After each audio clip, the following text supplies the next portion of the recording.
नमस्कार साथियों, स्वागत है आप सभी का वाईफाई स्टडी 2.0 पर। मैं हूं अंकित अवस्थी, आप हैं मेरे साथ में आज के इस खास सेशन में, जिसमें हम चर्चा करेंगे ईरान ने डोनाल्ड ट्रंप, जो कि अमेरिका के पूर्व राष्ट्रपति हैं, उन्हें मारने की योजना बनाई है और वो योजना बना के उन्होंने पब्लिकली डोमेन पर डाल दी है कि हम कुछ इस तरह की हरकत करेंगे और डोनाल्ड ट्रंप मारे जाएंगे। अब आपके दिमाग में एक सवाल उपजेगा कि ऐसा क्या हुआ कि ईरान अमेरिका के पूर्व राष्ट्रपति से अपना गुस्सा निकाल रहा है या फिर अमेरिका के पूर्व राष्ट्रपति को अपना टारगेट बना रहा है। हालांकि अगर आप पुराने अंतर्राष्ट्रीय विषयों के जानकार हैं तो आपको ये जानकारी होगी कि डोनाल्ड ट्रंप ही वो व्यक्ति हैं जिन्होंने ईरान की हालत बहुत ज़्यादा ख़राब कर दी। ऐसी खराब कि यहाँ की जो मुद्रा रियाल है वो बदलने तक की नौबत आई। सरकार ने रियाल को बदल के टोमान करने का निर्णय लिया। ईरान के सबसे ताकतवर नेताओं को दुनिया में किसी अन्य देश में ले जाकर मार दिया गया। तो ऐसी स्थिति में एक बहुत बड़ा सवाल बनता है कि डोनाल्ड ट्रंप निश्चित ही ईरान के निशाने पर हैं और ईरान उन्हें अपनी आज की स्थिति का दोषी मानता है। यही कारण है कि आज के समाचार पत्रों की प्रमुख हेडिंग्स में है कि ईरान ने हाल ही में एक ऐसा वीडियो रिलीज किया है जिसमें उन्होंने बताया है कि हम बिल्कुल इस तरह से करने वाले हैं और इस तरह से करके हम डोनाल्ड ट्रंप को मार देंगे। आप भी जरूर उस वीडियो को देखना चाहेंगे, लेकिन ये ऐसा क्यों रखते हैं, इसके पीछे खास वजह जो है, कारण, प्रतिबंध या फिर सैंक्शंस, वो सब अपनी जगह है, लेकिन इसके पीछे जो सबसे बड़ा वजह इन्होंने माना है वो है कासिम सुलेमानी की मौत। कासिम सुलेमानी की असल में अमेरिका के द्वारा ड्रोन हमले में जान ली गई थी। कौन थे कासिम सुलेमानी? ईरान की रिवॉल्यूशनरी गार्ड, जो सबसे प्रमुख सेना है, उसके जनरल हुआ करते थे। ये समझिए कि उनकी एकदम नंबर 1 जो सेना है उसके सेनापति हुआ करते थे, जो एक बार इराक की यात्रा पर थे, बगदाद एयरपोर्ट से बाहर निकल रहे थे और अमेरिका ने ड्रोन हमले में उनकी जान ले ली थी। ऐसी स्थिति में उनके बारे में जो ईरान की राय है वो अब आपके सामने है। आइए मैं एक एक करके सिलसिलेवार तरीके से आपके सामने सारी जानकारी रखता हूं। यहां पर आप कुछ न्यूज़ देख रहे हैं और इस न्यूज़ के अंदर बताया जा रहा है कि ईरान के जो सुप्रीम लीडर हैं उनके द्वारा अपनी सोशल मीडिया वेबसाइट पर, आप इधर देखें, आपको मालूम होना चाहिए कि ईरान के अंदर धर्म गुरुओं के नाम पर एक सबसे बड़ा पद होता है, जैसे सुप्रीम लीडर का नाम दिया जाता है, और इस समय उस पद पर बैठे हुए हैं खमैनी, जो कि यहाँ के सुप्रीम लीडर हैं। उन्होंने अपनी सोशल मीडिया साइट पर रिवेंज इज डेफिनेट नाम से इस वीडियो को पोस्ट किया। रिवेंज इज डेफिनेट नाम से इस वीडियो को जब उन्होंने पोस्ट किया तो उस वीडियो के अंदर कौन है ये व्यक्ति जिसने ये वीडियो पोस्ट किया है, मैं वो भी आपको दिखा देता हूँ। बोलने में बड़ी असुविधा हो रही है, लेकिन मैं बोलने की कोशिश कर रहा हूँ, शायद आप थोड़ा सा कोऑपरेट कर लें। साथियों, खमैनी जो है ये ईरान के सुप्रीम लीडर हैं, और अगर आप जानना चाहें कि इस समय ईरान के प्रेसिडेंट कौन है तो इब्राहिम राइसी जो है वो प्रेसिडेंट ऑफ ईरान है। तो एक तरफ ईरान के राष्ट्रपति और दूसरी तरफ खमैनी जो कि सुप्रीम लीडर ऑफ ईरान है। इन सुप्रीम लीडर ऑफ ईरान के द्वारा अपनी वेबसाइट पर एक वीडियो डाला गया। क्या है ये वीडियो, एक बार उसे देखते हैं और फिर हम आगे की चर्चा करते हैं। आपके सामने ये वीडियो है, इसमें दिखाया गया है कि अमेरिका के अंदर अमेरिकी राष्ट्रपति किसी गोल्फ कोर्ट के अंदर इस प्रकार से गोल्फ खेल रहे हैं। यह माना जाता है कि डोनाल्ड ट्रंप बहुत पैसे वाले बिजनेसमैन हैं और उनके प्रमुख शौक में गोल्फ खेलना भी एक शौक है। इसी बीच में ईरान की तरफ से एक ड्रोन भेजा जाता है। ड्रोन इसलिए क्योंकि कासिम सुलेमानी की जान ड्रोन से ही ली गई थी। यह ड्रोन भेजा जाता है और ईरान के हैकर्स उस ड्रोन के रास्ते में पड़ने वाले कैमरों को हैक कर लेते हैं और इस प्रकार से ये ड्रोन जो है ये ऑटोमेटिकली अंदर पहुंच जाता है। वहीं दूसरी तरफ ईरान की जो सेना है वो पूरी सैटेलाइट इमेजेस के माध्यम से लोकेशन के अनुसार ड्रोन को वहां भेज रही है जहां पर डोनाल्ड ट्रंप है। आप इसे देखें, ये डोनाल्ड ट्रंप की प्रतिलिपि ली गई है। ये जो व्हाइट शर्ट में व्यक्ति है ये दिखाया गया है, एक तरह से समझने का प्रयास किया गया है कि ये डोनाल्ड ट्रंप हैं, उनके साथ में उनके मित्र हैं। यहां से ईरान के साइबर हैकर्स उनके साथ खेल रहे एक व्यक्ति को मैसेज भेजते हैं कि सुलेमानी की हत्या की गई थी और जिसने ऐसा किया था उसे उसकी कीमत चुकानी होगी।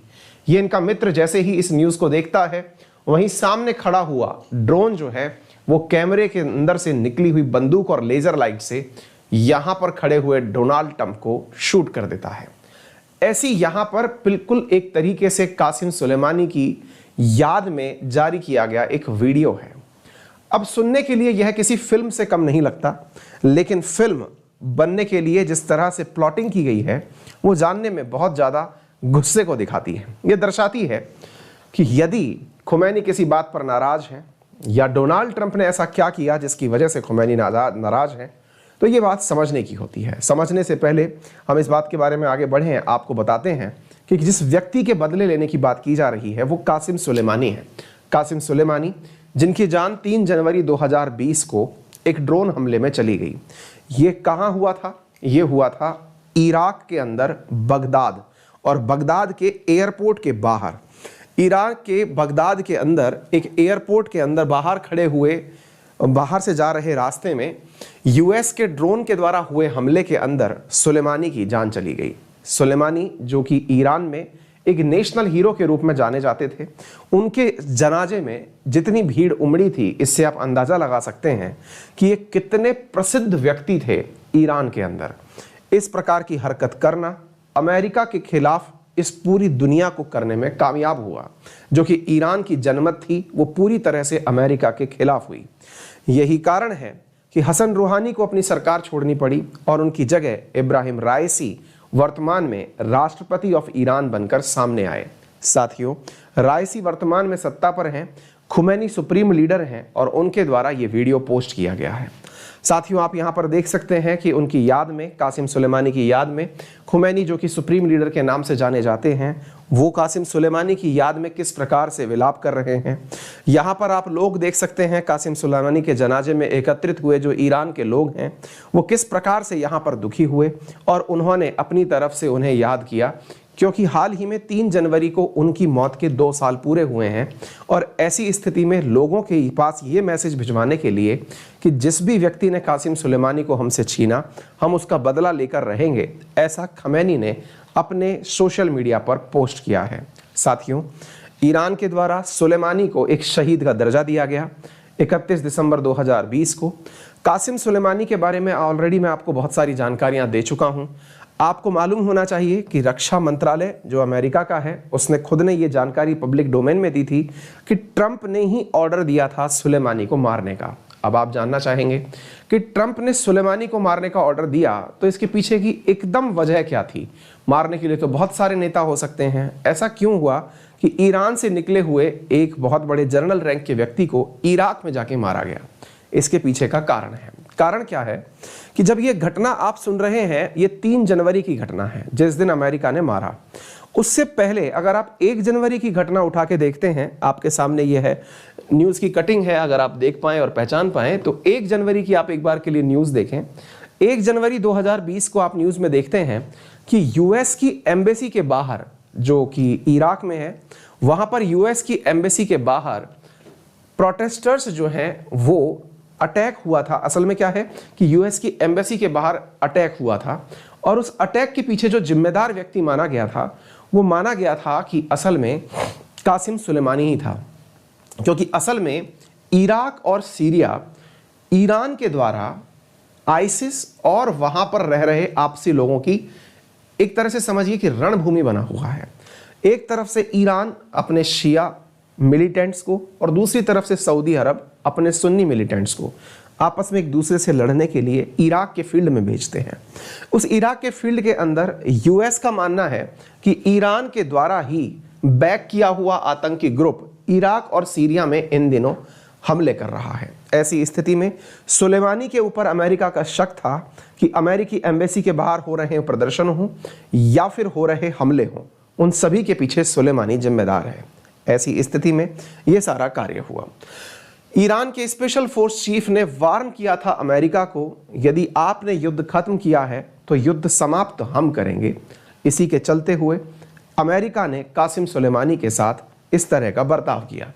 साथियों, अब एक बहुत बड़ा सवाल बनता है कि सुलेमानी की मौत के बाद में, अमेरिका के हमले के बाद में ईरान डरा या फिर और ज़्यादा मजबूती से उठकर आया? आपको जान के आश्चर्य होगा कि ईरान जिसके ऊपर डोनाल्ड ट्रंप के शासन के अंदर काटसा नामक countering American adversaries through trade sanction act लगा। आप अगर थोड़ा और इतिहास में चलते हैं तो आपको पता चलेगा कि बराक ओबामा जब अमेरिकी शासन में हुआ करते थे तो उन्होंने ईरान के साथ एक परमाणु डील की थी। डोनाल्ड ट्रंप ने आते ही उस डील को रद्द कर दिया और ईरान के ऊपर एक प्रतिबंध लगा दिया, जिसके तहत ईरान से कोई भी देश व्यापार नहीं कर सकता। अगर कोई भी देश ईरान से व्यापार करता है तो उसे अमेरिकी प्रतिबंधों का सामना करना पड़ेगा। यही कारण है कि ईरान के साथ व्यापार भारत ने भी रोक दिया। वहीं एक और आपको यह समझना जरूरी होगा कि ईरान के अंदर अगर इस प्रकार का प्रतिबंध लगा तो ईरान की प्रोग्रेस पर क्या फर्क पड़ा। क्या ईरान को अमेरिका न्यूक्लियर गेम करने से रोक पाया? क्या ईरान को मिसाइल परीक्षण से रोक पाया? क्या ईरान को अन्य देश चाहे यमन या इराक या फिर लेबनान वहां पर किसी प्रकार की अशांति पहुंचाने से रोक पाया? आंसर है नहीं। कारण क्या था? कारण ये था कि जहां अमेरिका ने एक और प्रतिबंध लगाए ईरान पर, वहीं दूसरी ओर भारत जैसे देशों ने अमेरिकी राग अलापते हुए ईरान के साथ भले ही व्यापार रोक दिया हो, लेकिन इसे ब्लेसिंग इन डिस्गाइज यानी कि आपदा में अवसर के रूप में चीन ने तलाशा। वहीं चीन ईरान के साथ दोस्ती कर लिया। चीन ने ईरान को 25 साल के लिए $400 बिलियन सहायता देने की बात की, बदले में अनलिमिटेड 25 साल तक तेल प्राप्त करने की वचनबद्धता दिखाई। ऐसी स्थिति में तेल और गैस का जो व्यापार था उससे चीन की सहायता ईरान तक पहुंचना शुरू हुई। बहुत सारे प्रमुख प्रोजेक्ट जैसे चाबहार से लेकर अफगानिस्तान बॉर्डर तक जो रेल लाइन थी वो चीन के सहयोग से ईरान की कंपनी को दे दी गई। ईरान के सहयोग से चीन की कंपनी के साथ साझा कर दी गई। भारत को कई मसलों से बाहर कर दिया गया। ईरान के संबंध भारत के साथ थोड़े दूसरे स्तर पर चले गए। हालांकि इन विषयों के बारे में कि भारत पर क्या असर पड़ा वो कभी बाद में चर्चा कर लिया जाएगा, लेकिन फिलहाल के लिए ईरान के ऊपर अमेरिकी प्रतिबंधों का ऐसा कोई भी खास असर दिखाई नहीं पड़ रहा है। फिलहाल के लिए इतना ही। यदि ऐसा कुछ होता है तो निश्चित ही दुनिया में फिर से एक अशांति की स्थिति पैदा हो जाएगी। अपना ख्याल रखें। फिलहाल के लिए इतना ही। मेरा रेफरल कोड है अंकित10, जिसका यूज़ करके आप अनअकैडमी पर 10% डिस्काउंट प्राप्त कर सकते हैं ऑन ऑल अनअकैडमी सब्सक्रिप्शंस। फिर चाहे यूपीएससी हो, एसएससी हो, बैंकिंग हो, रेलवे हो। अनअकैडमी पर 19 तारीख तक के लिए ऑफर चल रहा है। 63,898 रुपये में 18 महीने प्लस 3 महीने 21 महीने का प्रीलिम्स, मेंस और ऑप्शनल की क्लासेस दी जा रही हैं।